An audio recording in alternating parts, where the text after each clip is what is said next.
আগের অবস্থানেই কার্যত অনড় থেকে জুনিয়র ডাক্তারদের ফের চিঠি মুখ্য সচিব মনোজ পন্থের। নবান্নে বিকেল ৫টায় আলোচনার ডাক। ১৫ জনের বেশি প্রতিনিধি দলে থাকতে পারবেন না। বৈঠকের লাইভ সম্প্রচারও সম্ভব নয়। স্বচ্ছতার জন্য বৈঠকের ভিডিও রেকর্ডিং করা যেতে পারে। বৈঠকে থাকবেন মুখ্যমন্ত্রী, চিঠিতে জানিয়েছেন মুখ্য সচিব। বিকেল ৪:৫টার মধ্যে নবান্নে পৌঁছে যেতে জুনিয়র ডাক্তারদের অনুরোধ করা হয়েছে।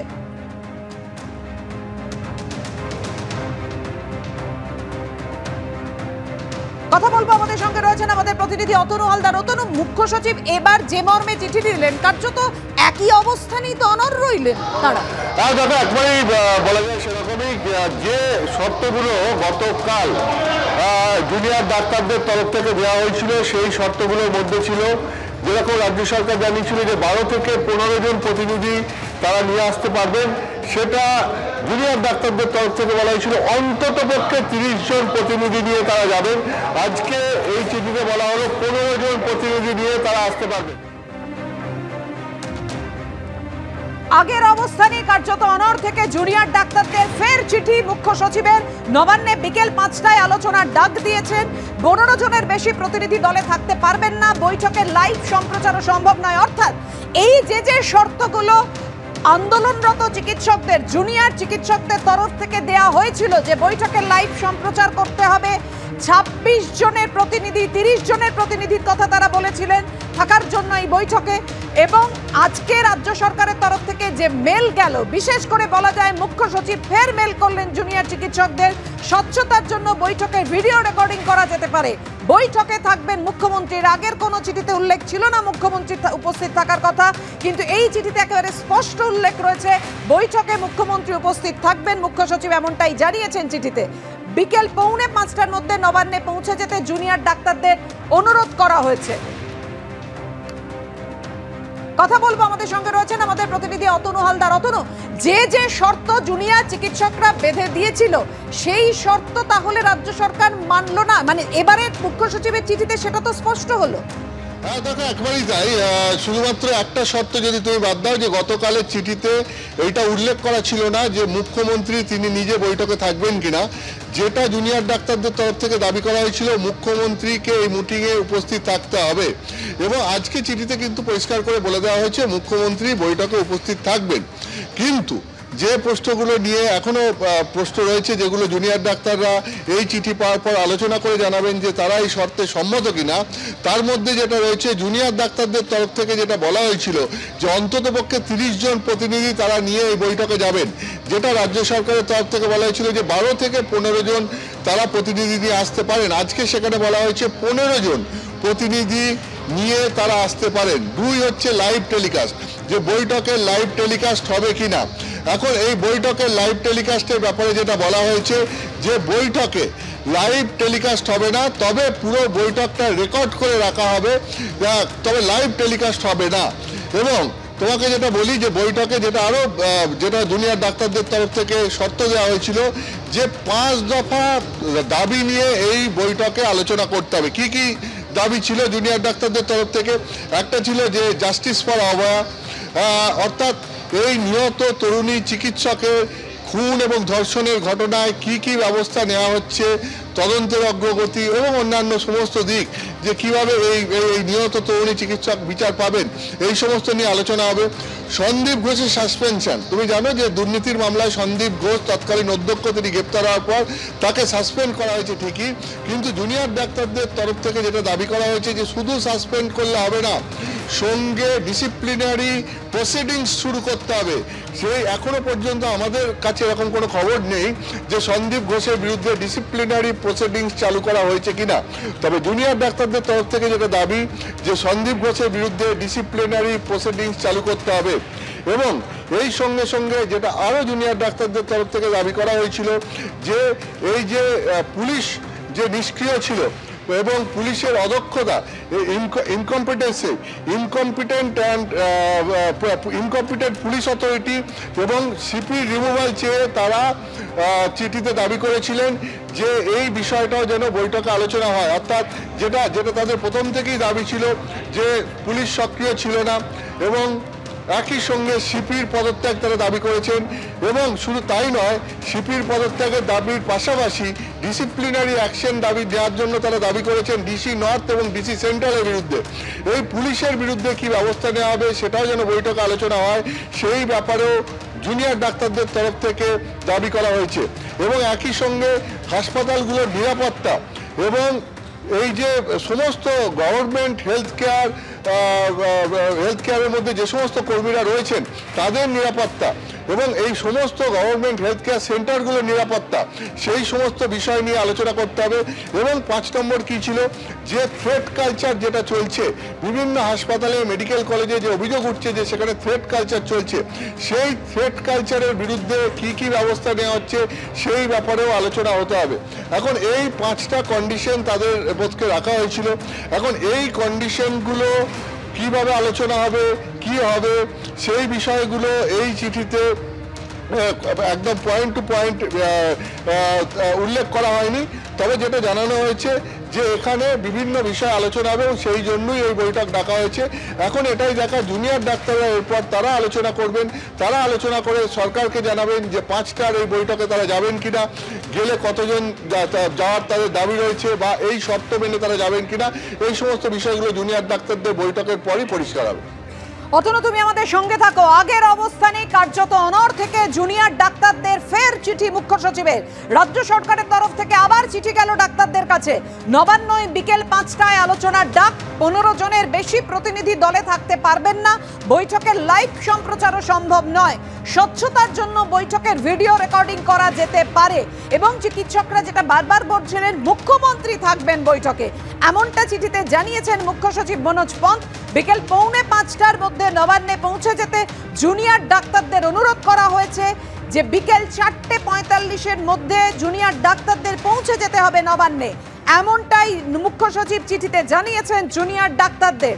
এবং সেখানে যে যে শর্তগুলি রাখা হয়েছে, 15 জনের বেশি প্রতিনিধি তারা থাকতে পারবেন না। বৈঠকের লাইভ সম্প্রচারও সম্ভব নয়, তবে স্বচ্ছতার জন্য বৈঠকের ভিডিও রেকর্ডিং করা যেতে পারে।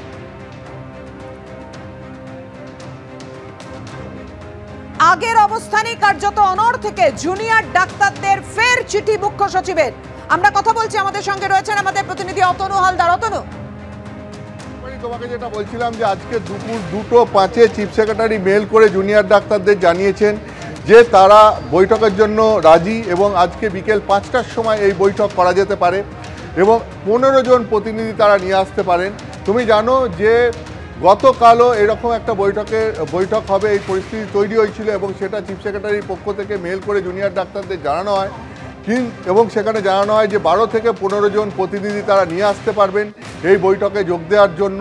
কিন্তু জুনিয়র ডাক্তারদের তরফ থেকে যে যে শর্ত দেওয়া হয় তাতে ছিল তারা অন্ততপক্ষে 30 জন প্রতিনিধি নিয়ে যেতে চান এবং একই সঙ্গে তাদের যে 5 দফা শর্ত, সেই 5 দফা দাবি তা নিয়ে আলোচনা হতে হবে এবং গোটা বৈঠকের লাইভ টেলিকাস্ট হতে হবে এবং মুখ্যমন্ত্রীকে বৈঠকে উপস্থিত থাকতে হবে। আজকে চিফ সেক্রেটারির তরফ থেকে চিঠি দিয়ে যেটা জানানো হয়েছে তাতে কি বলা হয়েছে, তাতে বলা হয়েছে যে মুখ্যমন্ত্রী উপস্থিত থাকবেন, তবে তারা 15 জনের বেশি প্রতিনিধি নিয়ে আসতে পারবেন না এবং একই সঙ্গে বৈঠকের লাইভ টেলিকাস্ট হবে না, কিন্তু পুরো বৈঠকটাকে রেকর্ড করে রাখা হবে। এখন এই 5 দফা বৈঠকের যে 5 দফা দাবি জুনিয়র ডাক্তারদের, সেই দাবি নিয়ে আলোচনার শর্তও তারা দিয়েছিলেন। এখানে যেটা চিঠিতে বলা হয়েছে যে সব কিছু নিয়েই আলোচনা হবে, কিন্তু ওই 5 দফা দাবি নিয়েই পরিষ্কার আলোচনা হবে কিনা সেটা স্পষ্ট করা হয়নি, কিন্তু বলা হয়েছে যে তাদের এন্ড থেকে যে সমস্ত দাবি দেওয়া রয়েছে সেই সমস্ত দাবি দেওয়া নিয়ে আলোচনা হবে। কী কী দাবি ছিল? এক ছিল নিহত তরুণী চিকিৎসক, তিনি যেন জাস্টিস পান, তার এই খুন এবং ধর্ষণের ঘটনার কী কী তদন্ত উঠে আসছে, তদন্ত কীভাবে চলছে বা তাকে জাস্টিস দেওয়ার জন্য রাজ্য সরকার কী কী ব্যবস্থা নিচ্ছে, এই সমস্ত নিয়ে আলোচনা হতে হবে।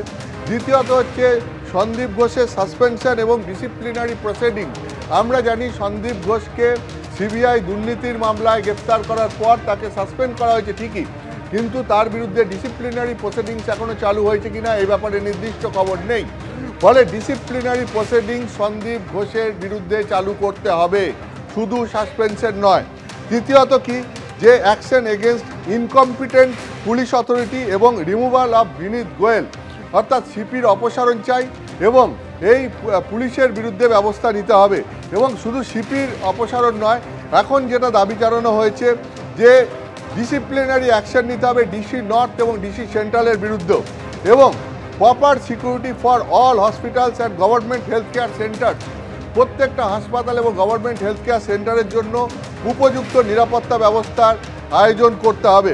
এবং তুমি জানো যে বিভিন্ন মেডিকেল কলেজগুলোতে যে থ্রেট কালচার চলার অভিযোগ উঠছে, সেই ব্যাপারেও রাজ্য সরকারকে ব্যবস্থা নিতে হবে। অর্থাৎ এই 5টা শর্ত তারা দিয়েছেন। এখন এইটা দেখার যে জুনিয়র ডাক্তাররা চিফ সেক্রেটারির এই মেল পাওয়ার পর তারা আলোচনা করে কি সিদ্ধান্ত নেন। এর আগে 2 দিন তারা নবান্নের বৈঠকে যেতে অস্বীকার করেছেন। আজকে তারা কি সিদ্ধান্ত নেন এটা তাদের বৈঠকের পরই পরিষ্কারভাবে বোঝা যাবে।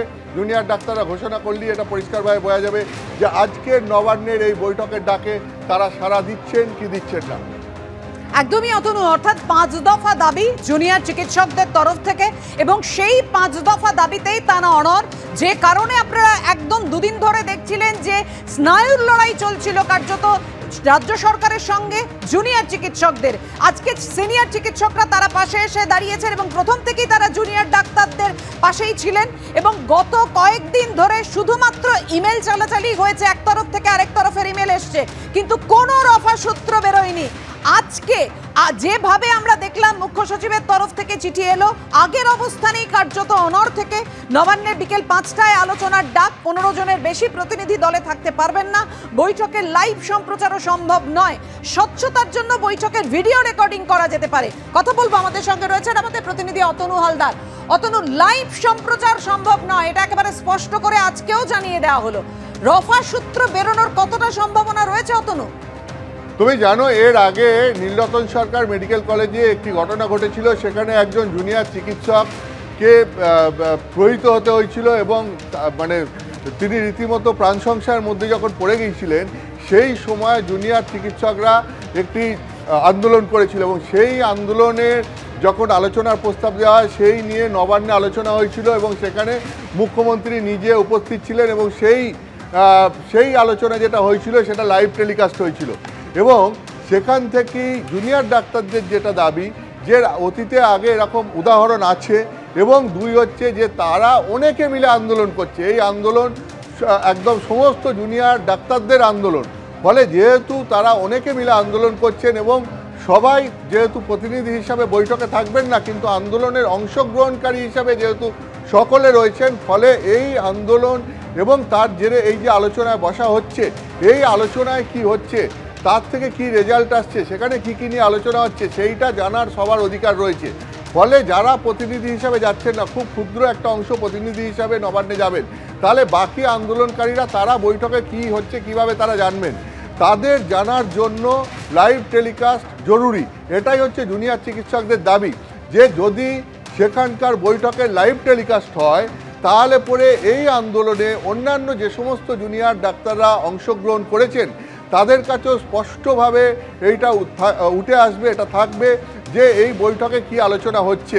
তো এইটা সমস্ত জুনিয়র ডাক্তাররা দেখতে যান, যেহেতু 15 জন প্রতিনিধি যাচ্ছেন, কিন্তু আন্দোলনে অংশগ্রহণকারী হচ্ছে কয়েক হাজার জুনিয়র চিকিৎসক, ফলে প্রত্যেকের এটা জানার অধিকার রয়েছে, প্রত্যেকে এটা জানতে চান, সেই কারণেই তারা লাইভ টেলিকাস্টের দাবি জানিয়েছেন। যদিও নবান্নের তরফ থেকে জানানো হয়েছে যে লাইভ টেলিকাস্ট হবে না, তবে গোটা বৈঠক সেইটাকে রেকর্ড করে রাখা হবে। হ্যাঁ, এখন এটাই দেখার যে জুনিয়র ডাক্তাররা নবান্নের এই শর্তে শেষ পর্যন্ত রাজি হন কিনা। পাপিয়া, একদমই অতনু, তুমি আমাদের সঙ্গে থাকো, আপনাদের জানাবো আবার যে বড় খবরে আমরা নজর রেখেছি। আগের অবস্থানে কার্যত অনড় থেকে জুনিয়র ডাক্তারদের ফের চিঠি দিলেন মুখ্য সচিব মনোজ পন্ত। আমরা গত 2 দিন ধরেই দেখতে পাচ্ছি, প্রথম স্বাস্থ্য সচিবের তরফ থেকে চিঠি আসে, তখন জুনিয়র চিকিৎসকরা বলেন যে স্বাস্থ্য সচিবের পদত্যাগ দাবি করেছিলাম আমরা, আর সেই স্বাস্থ্য সচিবের চিঠি এবং যে ভাষায় ইমেল করা হয়েছে সেটা অপমানজনক, অসম্মান করা হয়েছে চিকিৎসকদের, সেই জন্য তারা এই বৈঠকে অংশ নেবেন না, এই বৈঠকে থাকবেন না। মুখ্য সচিবের তরফ থেকে চিঠি দেওয়া হয় এবং তার আগে আপনারা জানেন যে মন্ত্রী চন্দ্রিমা ভট্টাচার্য, স্বাস্থ্য প্রতিমন্ত্রী চন্দ্রিমা ভট্টাচার্য, তিনি জানান যে 7:30 অবধি মুখ্যমন্ত্রী উপস্থিত ছিলেন নবান্নে ডাক্তারদের সঙ্গে কথা বলবেন বলে, ডাক্তারদের না আসায় তিনি বেরিয়ে যান। তারপর স্বাস্থ্য সচিবের তরফ থেকে মুখ্য সচিবের তরফ থেকে চিঠি যায়, জুনিয়র চিকিৎসকদের কাছে এবং সেখানেও যেহেতু শর্ত মানা হয়নি, 5 দফা দাবি মেনে আলোচনা হবে না সেই কারণে এবং লাইভ সম্প্রচার হবে না সেই কারণে জুনিয়র চিকিৎসকরা জানিয়ে দেন তাদের দাবি মানতে হবে, তাদের 5 দফা দাবিতেই আলোচনা হবে এবং 30 জনের প্রতিনিধিকে অনুমতি দিতে হবে এবং সেই সঙ্গে বৈঠকের লাইভ সম্প্রচার করতে হবে। কিন্তু আজকে যেটা আমরা দেখলাম নবান্নে বিকেল 5টায় যে আলোচনার ডাক দেওয়া হয়েছে, মুখ্য সচিব যে মর্মে চিঠি পাঠিয়েছেন ডাক্তারদের, সেখানে স্পষ্ট উল্লেখ রয়েছে মুখ্যমন্ত্রী নিজে উপস্থিত থাকবেন, তবে বৈঠকের লাইভ সম্প্রচার সম্ভব নয় এবং এবারেও 15 জনের বেশি প্রতিনিধি দলে থাকতে পারবেন না, এটা স্পষ্ট করে দেওয়া হলো। আমরা অবশ্যই আমাদের প্রতিনিধির সঙ্গে কথা বলবো এবং একেবারে কিছুক্ষণ আগেই আপনাদের দেখিয়েছি জুনিয়র চিকিৎসকদের কাছেও আমরা পৌঁছে গিয়েছিলাম, তারা নিজেদের মধ্যে এখন কথা বলছেন। জুনিয়র চিকিৎসকরা কি সিদ্ধান্ত নেন, মুখ্য সচিবের এই মেলের পর কোনো রফা সূত্র বেরোয় কিনা, আজকের বৈঠকে তারা অংশ নেন কিনা, নাকি তাদের যে দাবি সেই দাবিতেই তারা অনড় থাকেন, আমাদের নজর রয়েছে প্রতি মুহূর্তের দিকে। আপনাদের সামনে আরো একবার রাখবো আজকে মুখ্য সচিবের যে চিঠি পাঠানো হয়েছে সেই চিঠির বিষয়বস্তু। কার্যত আগের অবস্থানই অনড় থাকতে দেখলাম আমরা এই চিঠি, যে চিঠিতে পরিষ্কারভাবে উল্লেখ করা হয়েছে যে 15 জনের বেশি প্রতিনিধি দলে থাকতে পারবেন না, বৈঠকের লাইভ সম্প্রচারও সম্ভব নয়, স্বচ্ছতার জন্য বৈঠকের ভিডিও রেকর্ডিং করা যেতে পারে, তবে বৈঠকে থাকবেন মুখ্যমন্ত্রী। কথা বলবো, আমাদের সঙ্গে রয়েছেন আমাদের প্রতিনিধি অতনু হান্দাল। অতনু, তাহলে তো সেই একই অবস্থানই রইল রাজ্য সরকারের তরফ থেকে, 15 জনের বেশি প্রতিনিধিকে তারা পারমিশন দিচ্ছেন না। দেখো, পুরোপুরি একই অবস্থান রইল এটা বলা যায় না, কিন্তু রাজ্য সরকার তার অবস্থানে অনেকটা একই জায়গায় রইল, আবার দু একটি শর্ত সেটা মেনেও নেওয়া হলো। যেটা আমি তোমাকে বলছিলাম আবার, যে আজকে দুপুর 2:05 জুনিয়র চিকিৎসকদের চিফ সেক্রেটারির তরফ থেকে মেল করে জানানো হয়েছে যে 4:45-এর মধ্যে জুনিয়র চিকিৎসকদের প্রতিনিধি দল যেন নবান্নে চলে আসে, 5টা থেকে মিটিংয়ে মুখ্যমন্ত্রী উপস্থিত থাকবেন। এইটা জুনিয়র চিকিৎসকদের একটা দাবি ছিল যে বৈঠকে মুখ্যমন্ত্রীকে উপস্থিত থাকতে হবে, সেই দাবি মেনে মুখ্যমন্ত্রী উপস্থিত থাকবেন, এটা চিফ সেক্রেটারির তরফ থেকে যে মেল করা হয়েছে সেটা জানিয়ে দেওয়া হয়েছে। আবার ঠিক তেমনি গতকাল যেরকম বলা হয়েছিল যে 12 থেকে 15 জন এই বৈঠকে আসতে পারবেন, তখন জুনিয়র চিকিৎসকদের দাবি ছিল মোট 30 জনকে তাদের তরফ থেকে প্রতিনিধি করতে হবে, যেতে দিতে হবে, অন্ততপক্ষে 30 জন। সেখানে আজকে জানানো হলো নবান্নের তরফ থেকে যে 15 জনের বেশি তারা আসতে পারবেন না। ঠিক আবার যে দাবি জুনিয়র ডাক্তাররা করেছিলেন যে এই বৈঠকের পুরো লাইভ সম্প্রচার করতে হবে, কিন্তু নবান্নের তরফ থেকে জানানো হয়েছে লাইভ সম্প্রচার হবে না, এই বৈঠক রেকর্ড করে রাখা হবে স্বচ্ছতার জন্যে।